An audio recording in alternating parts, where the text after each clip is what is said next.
திருவாரூர் மாவட்டத்தின் பல்வேறு பகுதிகளிலும் கனமழை பெய்து வருகிறது. இதனால் சம்பா சாகுபடியில் ஈடுபட்டிருக்கக்கூடிய விவசாயிகள் கவலை அடைந்திருக்கிறார்கள். இது குறித்த கூடுதல் தகவல்களை செய்தியாளர் ராஜசேகர் வழங்க கேட்கலாம். ராஜசேகர், விவரங்களை பகிர்ந்துக்கலாம். ஸ்ரீராம், திருவாரூர் மாவட்டத்தில் நேற்று இரவு முதல் தொடர்ந்து கனமழை என்பது பெய்து வருகிறது. குறிப்பாக நேற்று நள்ளிரவு 1 மணி நேரத்துக்கு மேலாக மாவட்டத்தின் பல்வேறு பகுதிகளில் கனமழை என்பது கொட்டி தீர்த்தது. அதிகாலை முதல் மழை விட்டிருந்த நிலையில் தற்பொழுது மாவட்டத்தில் மீண்டும் கனமழை என்பது பெய்து வருகிறது. திருவாரூர் நகர்பகுதி, அதே போன்று வடபாதிமங்கலம், கூத்தாநல்லூர், மன்னார்குடி, கொரடாச்சேரி, நன்னிலம் உள்ளிட்ட மாவட்டத்தின் பல்வேறு பகுதிகளில் இந்த கனமழை என்பது 1 மணி நேரத்துக்கு மேலாக நீடித்து வருகிறது. இந்த தொடர் கனமழையின் காரணமாக சம்பா நெல் சாகுபடி பணிகளில் ஈடுபட்டுள்ள விவசாயிகள் மிகுந்த கவலை அடைந்திருக்கிறார்கள். தற்பொழுது அறுவடை பணிகள் என்பது மாவட்டம் முழுவதும் நடைபெற்று வருகிறது.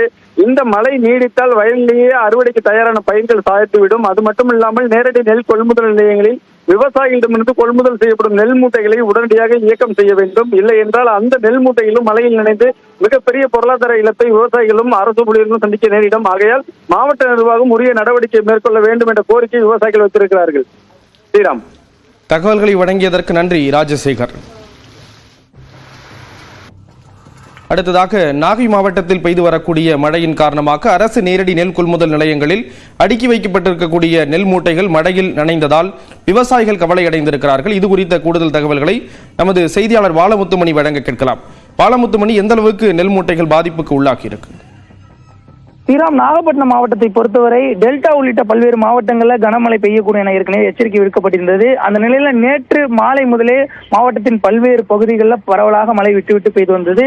இந்த சூழலில் இன்று காலை மாவட்டத்தின் பல்வேறு பகுதிகள், குறிப்பாக கீழ்வேலூர், திருக்குவளை, வேளாங்கண்ணி, ஆலியூர், சிக்கல் உள்ளிட்ட பல்வேறு பகுதிகளில் அரை மணி நேரத்திற்கு மேலாக கனமழை கொட்டி தீர்த்தது. இந்த மழை காரணமாக அரசு நேரடி நெல் கொள்முதல் நிலையங்களில் அடுக்கி வைக்கப்பட்டிருந்த இந்த நெல் மூட்டைகள் சற்று நனையும் ஒரு சூழல் ஏற்பட்டுள்ளது. குறிப்பாக சொல்ல வேண்டும் என்றால், மழை காரணமாக தார்பாய்கள் கொண்டு அவை மூடப்பட்டிருந்தாலும் கூட அதன் தரைப்பகுதியில் போதிய அளவு அந்த மரக்கட்டைகள் கொண்டு அடுக்கப்படாத காரணத்தினால் மழை காரணமாக அவை நனையக்கூடிய ஒரு நிலை ஏற்பட்டுள்ளது.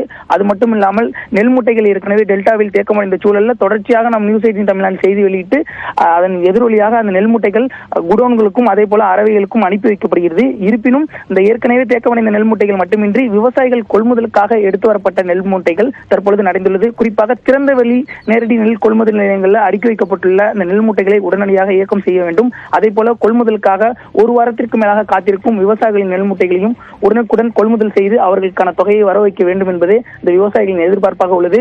குறிப்பாக இந்த திருக்கோளை மற்றும் அதன் சுற்றுவட்டார பகுதிகளில் உள்ள இந்த சூரமங்கலம் உள்ளிட்ட பல்வேறு பகுதிகளில் அரசு நேரடி நெல் கொள்முதல் நிலையங்களில் அடுக்கி வைக்கப்பட்டிருந்த நெல் மூட்டைகள் சற்று நனைந்து விவசாயிகளை சோகத்தில் ஆழ்த்தியுள்ளது. ஸ்ரீராம், தகவல்களை வழங்கியதற்கு நன்றி பாலமுத்துமணி.